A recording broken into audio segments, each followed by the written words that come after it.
Good morning Odisha आज मंगलवार 12 तारीख 25 टी गुरुत्वपूर्ण न्यूज आपण मानकु जणैबी वीडियोटी प्रथम रु शेष पर्यंत देखंतु आपण समस्त खबर रखि पारिबे। नंबर 1 खूब शीघ्र प्रकाश पाइबो बीजेडी प्रार्थी तालिका। आसंता लोकसभा निर्वाचन को नेकी प्रार्थी तालिका खूब शीघ्र घोषणा करा जिवो बोली गणमाध्यम रे प्रतिक्रिया रखिचंती मुख्यमंत्री तथा बीजेडी सुप्रीमो नवीन पटनायक।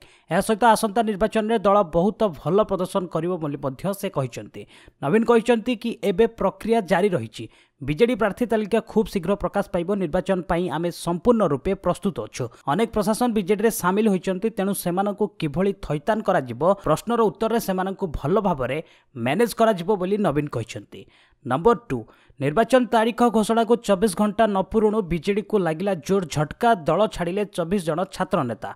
लोकसभा निर्वाचन और राज्य विधानसभा निर्वाचन तारीख घोषणा को 24 घंटा न पूर्णु शासक बिजु जनता दल को लागिछि जोर झटका। पंचम थर निर्वाचन जीति शासन करने को स्वप्न देखुथिबा बीजेडी रे एबे अंत कंदल तीव्र धरिबारे लागिछि। फलस्वरूप साधारण निर्वाचन पूर्व दलरू इस्तीफा दैछंती 24 जन छात्र नेता। बिजु छात्र जनता राज्य साधारण संपादन चिन्मय प्रधान मध्य इस्तीफा दैछंती। खास करी टिकेट बंटन को नहीं शासक दल रे अभ्यंतरीण कंदल रे धीरे धीरे बढ़िबार लागिछि। नंबर 3 निज गड़े बर्षिले बजयंत पंडा कहिले गुंडा और दुर्नीतिग्रस्त माने सरकार को नियंत्रण करुछंती। बीजेपी रे जोगदेबा परे बीजेपी राष्ट्रीय उपसभापति तथा मुखपात्र बजयंत पंडा प्रथम करी निजर संसदीय क्षेत्र केन्द्रापड़ा जिला ग्रस्त करिसेंती। ए समय केन्द्रापड़ार इच्छापुर आयोजित संबर्धना सभा से दलीय कर्मी और साधारण जनता को संबोधित करिसेंती। ए अवसर से राज्य सरकार को ऊपर मन भरी बर्षिचंती। राज्य सरकार को गुंडा और दुर्नीतिग्रस्त माने नियंत्रण करुछंती बोली से कहिसेंती।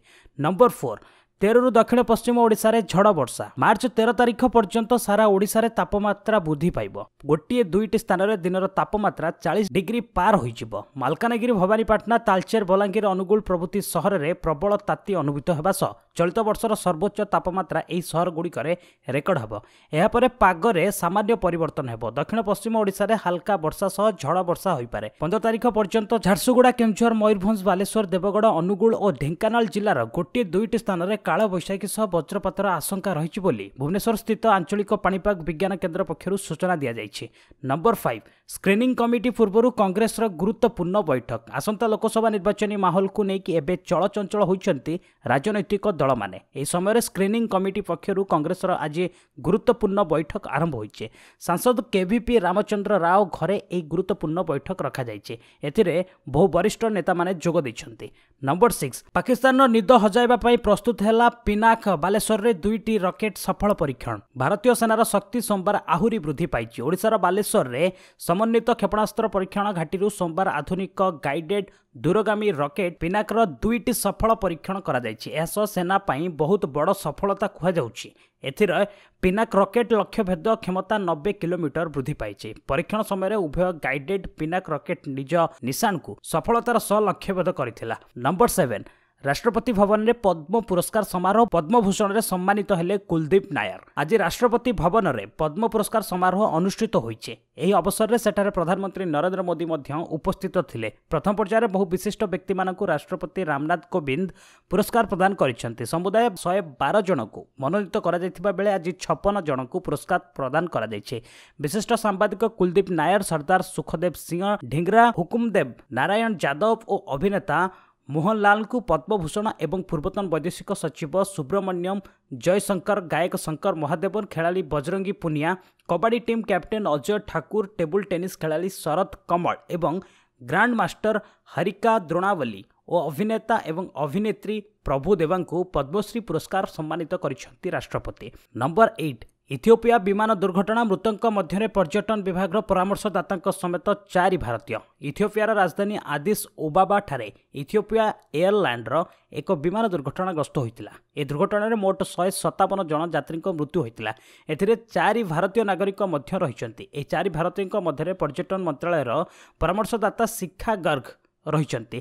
स्थानीय गणमाध्यम सूचना मुताबक मृतक मध्य 35 देशर नागरिक रही। 737 विमानटी किछि मिनिट पर क्राश हो जाइतिला। सेतिरे 8 विमान मेंबर और 149 ଯାତ୍ରୀ ରହିଥିଲେ। ନମ୍ବର 9 ଆରଟିଆଇ ଆବେଦନ କରିଥିବା ବ୍ୟକ୍ତିଙ୍କୁ ଆୟକର ବିଭାଗ ପଠାଇଲାଣି 3000 ଚିଠି। ଦେଶର ସବୁଠୁ ବଡ଼ ଟିକସ ଖିଲାପିକାରୀଙ୍କର ତଥ୍ୟ ସଂଗ୍ରହ ଲାଗି ସୂଚନା ଅଧିକାରୀରେ ଆବେଦନ କରିଥିବା ମଧ୍ୟପ୍ରଦେଶର ଇନ୍ଦୋରରେ ବାସ କରୁଥିବା ଜଣେ ସାମାଜିକ ଆୟକର ବିଭାଗରୁ ଉତ୍ତର ବାବଦରେ ଗତ ବର୍ଷ ପ୍ରାୟ 3000 ଚିଠି ଓ 50ଟି ଇମେଲ ପାଇଛନ୍ତି। ନିବୁଜ ବାସିନ୍ଦା ଚନ୍ଦ୍ରଶେଖର ଗୌଡ଼ ଗତ ବର୍ଷ ଫେବୃଆରୀ 25 ତାରିଖରେ ଅନଲାଇନରେ ଆରଟିଆଇର ଅନୁସନ୍ଧାନ ଫାଇଲ କରିଥିଲେ। ଦେଶର ସବୁଠୁ ବଡ଼ 50ଟି ଟିକସ ଖିଲାପୀଙ୍କ ତାଲିକା ସହ ଗତ 10 ବର୍ଷ ମଧ୍ୟରେ ଆଦୌ ପ୍ରତ୍ୟକ୍ଷ କର ଦେଇନଥିବା ବ୍ୟକ୍ତିମାନଙ୍କର ସବିଶେଷ ବିବରଣୀ ଯୋଗାଇ ଦେବାକୁ ସେ ସେଣ୍ଟ୍ରାଲ ବୋର୍ଡ ଅଫ୍ ଡାଇରେକ୍ଟ ଟ୍ୟାକ୍ସେସକୁ କହିଥିଲେ। ନମ୍ବର 10 ତିରୁପତି ମନ୍ଦିରରେ ପୂଜାର୍ଚ୍ଚନା ପରେ ନିର୍ବାଚନ ପ୍ରଚାର ଆରମ୍ଭ କରିବେ ଚନ୍ଦ୍ରବାବୁ ନାଇଡୁ।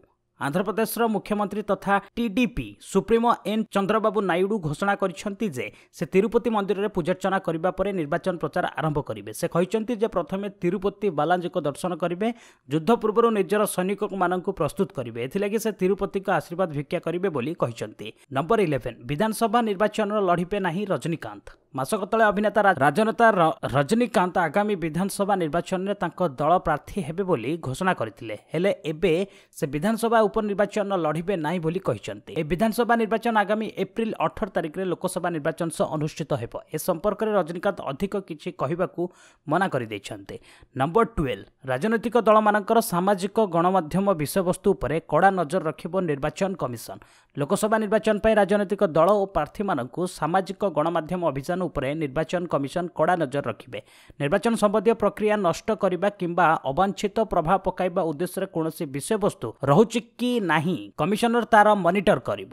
ସେମାନଙ୍କ ପ୍ଲାଟଫର୍ମରେ ରାଜନୈତିକ ଅଭିଯାନ ବିଶ୍ୱସନୀୟତା ଉଜ୍ଜୀବିତ କରି ରଖିବାକୁ ନିର୍ବାଚନ କମିଶନଙ୍କ ସହ କାମ କରିବ ବୋଲି ଫେସବୁକ୍, ଟ୍ୱିଟର ଏବଂ ଗୁଗଲ ଭଳି ବଡ଼ ସାମାଜିକ ଗଣମାଧ୍ୟମ ରାଜି ହୋଇଛନ୍ତି। ନମ୍ବର 13 ଆଇସିସି କହିଲା ଭାରତୀୟ ଦଳକୁ ସେନାର କ୍ୟାପ୍ ପିନ୍ଧିବାକୁ ଅନୁମତି ଦିଆଯାଇଥିଲା, ପାକିସ୍ତାନ ମୁହଁ ବନ୍ଦ। ଭାରତୀୟ ଦଳକୁ ସେନାର କ୍ୟାପ୍ ପିନ୍ଧିବାକୁ ଅନୁମତି ଦିଆଯାଇଥିଲା ବୋଲି ସୋମବାର ଦିନ ଆଇସିସି ସ୍ପଷ୍ଟ କରିଛି। ଏହାକୁ ନେଇ ଭାରତୀୟ ଦଳ ଉପରେ ଅଭିଯୋଗ ଆଣିଥିବା ପାକିସ୍ତାନର ମୁହଁ ବନ୍ଦ ହୋଇଯାଇଛି। ରାଞ୍ଚିରେ ଭାରତର ଏହି ଅଷ୍ଟ୍ରେଲିଆ ମଧ୍ୟରେ ଖେଳାଯାଇଥିବା ଦିନିକିଆ ମୁକାବିଲାରେ ପୁଲୱାମା ଆତଙ୍କୀ ଆକ୍ରମଣରେ ଶହୀଦ ହୋଇଥିବା ଯବାନଙ୍କୁ ସମ୍ମାନ ଜଣାଇବାକୁ ସେନାର କ୍ୟାପ୍ ପିନ୍ଧି ପଡ଼ିଆକୁ ଓହ୍ଲାଇଥିଲା ଟିମ୍ ଇଣ୍ଡିଆ। ଏଥିସହିତ ନିଜର ମ୍ୟାଚ୍ ଫି ରାଷ୍ଟ୍ରୀୟ ସୁରକ୍ଷା କୋଷକୁ ଦାନ କରିଥିଲେ ଟିମ୍ ଇଣ୍ଡିଆର ସବୁ ମେମ୍ବର। ନମ୍ବର 14 ଏପ୍ରିଲ 11ରୁ ନିର୍ବାଚନ ସୋସିଆଲ ମିଡିଆ ବିଜ୍ଞାପନ ପାଇଁ ନୂଆ ନିୟମ 7ଟି ପର୍ଯ୍ୟାୟରେ ସମ୍ପନ୍ନ ହେବ। ମେ 19ରେ ସରିବ। ମେ 23ରେ ଭୋଟ ଗଣତି। ଚଳିତ ଲୋକସଭାର କାର୍ଯ୍ୟକାଳ ଆସନ୍ତା ଜୁନ୍ 3 ତାରିଖରେ ଶେଷ ହେବାକୁ ଥିବା ବେଳେ ସମସ୍ତ କଳ୍ପନା ଜଳ୍ପନାର ଅନ୍ତ ଘଟାଇ ଆଗାମୀ ସାଧାରଣ ନିର୍ବାଚନ ଏବଂ ଓଡ଼ିଶା ସମେତ 4 ରାଜ୍ୟର ବିଧାନସଭା ନିର୍ବାଚନ ପାଇଁ ତାରିଖ ଘୋଷିତ ହୋଇଛି। 7ଟି ପର୍ଯ୍ୟାୟରେ ହେବାକୁ ଥିବା ଏହି ନିର୍ବାଚନ ଏପ୍ରିଲ 11 ତାରିଖରୁ ଆରମ୍ଭ ହୋଇ ମେ 19ରେ ସରିବ। ସେହିପରି ମେ 23ରେ ଭୋଟ ଗଣତି ହେବ ବୋଲି ମୁଖ୍ୟ ନିର୍ବାଚନ କମିଶନର ସୁନୀଲ ଆରୋରା ଆୟୋଜିତ ସାମ୍ବାଦିକ ସମ୍ମିଳନୀରେ ସୂଚନା ଦେଇଛନ୍ତି। ନିର୍ବାଚନ ତାରିଖ ଘୋଷଣା ହେବା ପରେ ପରେ ତତ୍କାଳ ଆଚରଣ ବିଧି ଲାଗୁ ହୋଇଛି। ଆଶାୟୀ ପ୍ରାର୍ଥୀମାନେ ସେମାନଙ୍କ ସୋସିଆଲ ମିଡିଆ ଆକାଉଣ୍ଟରେ ସବିଶେଷ ବିବରଣୀ ପ୍ରଦାନ କରିବାକୁ କୁହାଯାଇଛି। ସେହିପରି ସୋସିଆଲ ମିଡିଆରେ କୌଣସି ରାଜନୈତିକ ବିଜ୍ଞାପନ ପାଇଁ ଆଗୁଆ ଅନୁମତି ନେବାକୁ ପଡ଼ିବ ବୋଲି କମିଶନର ସ୍ପଷ୍ଟ କରିଛନ୍ତି। ନମ୍ବର 15 ବିଶ୍ୱର ସବୁଠାରୁ ବ୍ୟୟବହୁଳ ନିର୍ବାଚନ 60,000 କୋଟି ଟଙ୍କା ଖର୍ଚ୍ଚ ଆକଳନ ଆମେରିକା ନିର୍ବାଚନୀ ଖର୍ଚ୍ଚକୁ ଟପିଯିବ। ନିର୍ବାଚନ କମିଶନ ଆଜି 2019 ଲୋକସଭା ନିର୍ବାଚନ ପାଇଁ ତାରିଖ ଘୋଷଣା କରି ଭାରତୀୟ ଗଣତନ୍ତ୍ରର ମହାପର୍ବ ପାଇଁ ବିଗୁଲ ବଜାଇଛନ୍ତି। ଏଥର ଲୋକସଭା ନିର୍ବାଚନ 2014 ତୁଳନାରେ ଅଧିକ ବ୍ୟୟବହୁଳ ହେବ ବୋଲି ବିଭିନ୍ନ ଜାତୀୟ ଏବଂ ଅନ୍ତର୍ଜାତୀୟ ଗବେଷଣା ସଂସ୍ଥାର ରିପୋର୍ଟରୁ ଜଣାପଡ଼ିଛି। 2016ରେ ଆମେରିକା ରାଷ୍ଟ୍ରପତି ନିର୍ବାଚନ ଏବଂ କଂଗ୍ରେସର ନିର୍ବାଚନ ପାଇଁ 46,211 କୋଟି 650 କୋଟି ଡଲାର ଖର୍ଚ୍ଚ ହୋଇଥିଲା। ଭାରତରେ 2014 ଲୋକସଭା ନିର୍ବାଚନରେ 35,000 ଅର୍ଥାତ୍ 547 କୋଟି ଟଙ୍କା ଖର୍ଚ୍ଚ ହୋଇଥିଲା। ତେବେ ଭାରତରେ 2019 ଲୋକସଭା ନିର୍ବାଚନ ପାଇଁ ପ୍ରାୟ 60,000 କୋଟି ଟଙ୍କା ଖର୍ଚ୍ଚ ହେବ ବୋଲି ଅନୁମାନ କରାଯାଉଛି। ଏଭଳି ହେଲେ ଏହା ବିଶ୍ୱର ସବୁଠାରୁ ବ୍ୟୟବହୁଳ ନିର୍ବାଚନ ହେବ ଏବଂ ଆମେରିକାର ଖର୍ଚ୍ଚଠାରୁ ଯଥେଷ୍ଟ ଆଗକୁ ଚାଲିଯିବ। ସେଣ୍ଟର ଫର୍ ମିଡିଆ ଷ୍ଟଡିଜ୍ର ସର୍ଭେ ରିପୋର୍ଟରୁ ଏହା ଜଣାପଡ଼ିଛି। ନମ୍ବର 16 ପୁଲୱାମା ଆକ୍ରମଣ ପଛରେ ବିଦ୍ୟୁତ୍ କର୍ମୀ। ଗତ ମାସ 14 ତାରିଖରେ ପୁଲୱାମା ଆକ୍ରମଣରେ 14 ଯବାନ ମୃତ୍ୟୁର କାରଣ ସାଜିଥିବା ଆତଙ୍କବାଦୀ ଆକ୍ରମଣ ପଛରେ ଜୈଶ ଏ ମହମ୍ମଦ ସଦସ୍ୟ ମୁଦାସିର ଅହମ୍ମଦ ଖାଁ ଓରଫ ମହମ୍ମଦ ଫାଇର ପ୍ରଚ୍ଛନ୍ନ ହାତ ଥିଲା ବୋଲି ଜଣାଯାଇଛି।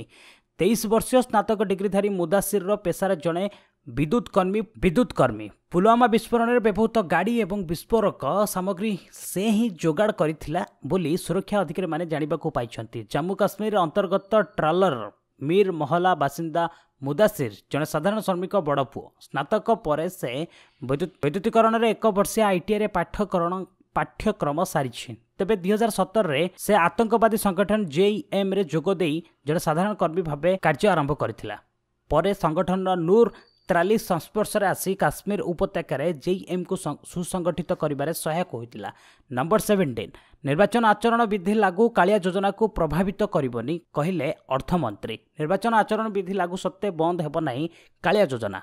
यह एक निरंतर योजना 60 दिन भितर एत चाषी को टंका देवा किछि कम कथा नुहे। जदि एथिरु केही वंचित होइचंती बा कहा नाम एकाधिक थर आसीछि तेबे सरकार सेथिपई पदक्षेप नेउछंती। कोनोसी योग्य चाषी कालिया योजनारु वंचित हेबे नाही तेणु एहाकु मार्च 31 तारिख पर्यंत परिवर्तित करा जायछि बोली कहिचंती अर्थमंत्री।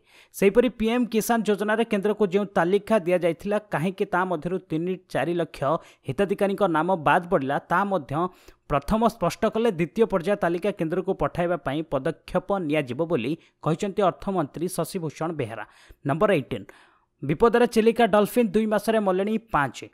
अंतर्जातीय पर्यटन मानचित्र रे स्वतंत्र स्थान हासिल करिथिबा चिलिका ह्रदर भिन्न एक आकर्षण होईची। एठार थिबा विरल प्रजातिर इरावाड़ी डॉल्फिन प्रतिदिन देश विदेश हजार हजार पर्यटक ए विरल डॉल्फिन देखिबाकू आसुथांती किंतु विभिन्न कारणरू एबे डॉल्फिन को जीवन विपद रे डॉल्फिन पई निया जायथिबा अभयारण्य प्रस्ताव आज मध्य कार्यकारी होई नथिबा बेले गोटे पर गोटे डॉल्फिन जीवन जीवा लगी। गत 2 मास 5टी डॉल्फिन मरीथिबा वन विभाग पक्षरु सूचना मिली। नंबर 19 आज मुख्यमंत्री अभियोग प्रकोष्ठ बंद रहिबो। साधारण निर्वाचन पर आज सारा राज्य में आदर्श आचरण विधि लागू होईछि। एहाकु नजर रखी सोमवार ठारू निर्वाचन प्रक्रिया शेष होगा पर्यंत मुख्यमंत्री अभियोग प्रकोष्ठ बंद रहिबो बोली मुख्यमंत्री कार्यालय पक्षरु कहुଯାଇଛି।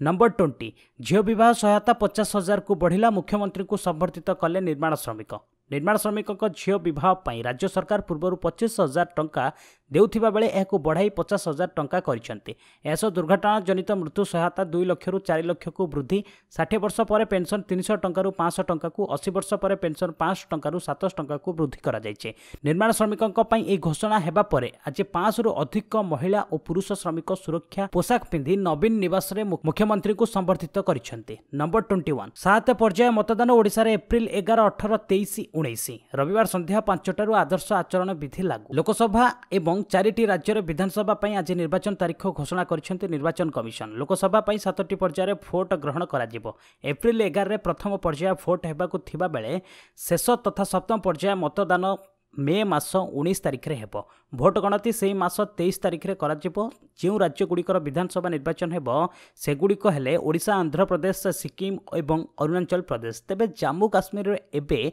विधानसभा निर्वाचन करा जिवो नाही। निर्वाचन तारीख घोषणा सहित आचरण विधि लागू होइछे। नंबर 22 सामग्री मूल्यरू टीसीएस बाद पड़िबो। दामी कार गहना क्रय सस्ता हेबो। आगामी दिन में दामी कार और मूल्यवान धातुर गहना किणवाकू ग्राहक को कम अर्थ देवाकू पड़िबो कारण जीएसटी देय हिसाब समय टीसीएस बा उच्चरू आदाय होतिबा टीसीएस उच्चरू आदाय होतिबा टिकस को सामग्रिक मूल्यरू बाद दियाजिबो। आयकर आईन अनुजाई 10 लाख टंकार अधिक मूल्यर मोटर यान क्रय समय 1% टीसीएस लगी थाए। तेबे सेही 5 लाख टंकार अधिक मूल्यर गहना एवं 2 लाख टंकार अधिक मूल्यर सुना रूपा क्रय उपरे ए टीसीएस गणिबाकू पड़ुछि। अन्य क्रय क्षेत्र में मध्य भिन्न भिन्न हार रे टीसीएस आदाय करा जाउछि।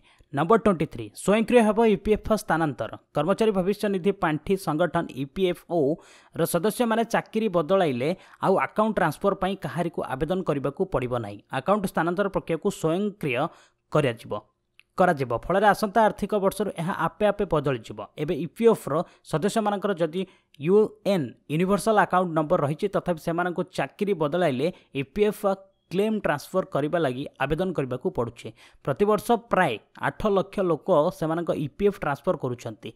ईपीएफ एबे एहार पायलट परीक्षण चलाइछि। सब सदस्य को एही सुविधा आसंता आर्थिक वर्ष रे जेकोनसी समय मिलिबार संभावना रहिछे। नंबर 24 प्रियंका चोप्रा सह काम करिबेनी सलमान खान। बॉलीवुड सुपरस्टार सलमान खान और नायिका प्रियंका चोप्रा मध्य विवाद थमिबार नाम नेउ नै।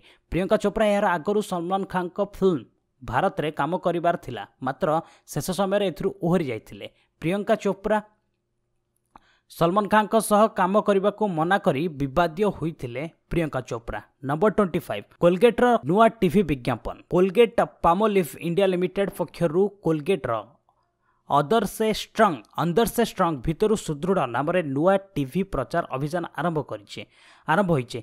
क्रिकेट खेलाड़ी महेंद्र सिंह धोनी और तांका पत्नी साक्षी सिंह को नहीं ए विज्ञापन प्रस्तुत होइछे। एथिरे कोलगेट टूथपेस्ट प्राकृतिक कैल्शियम प्रदान करी दांत को सुदृढ़ करुथिबा दर्शा जाइछे। आशा करुछि 25टी गुरुत्वपूर्ण न्यूज आपनको निश्चित भल लागिथिले बस गोटे लाइक कर दियंतु, शेयर करबा को भूलंतु नै एवं चैनल पई जदि आपण माने नुआ त निश्चित भाबे चैनल को सब्सक्राइब करंतु।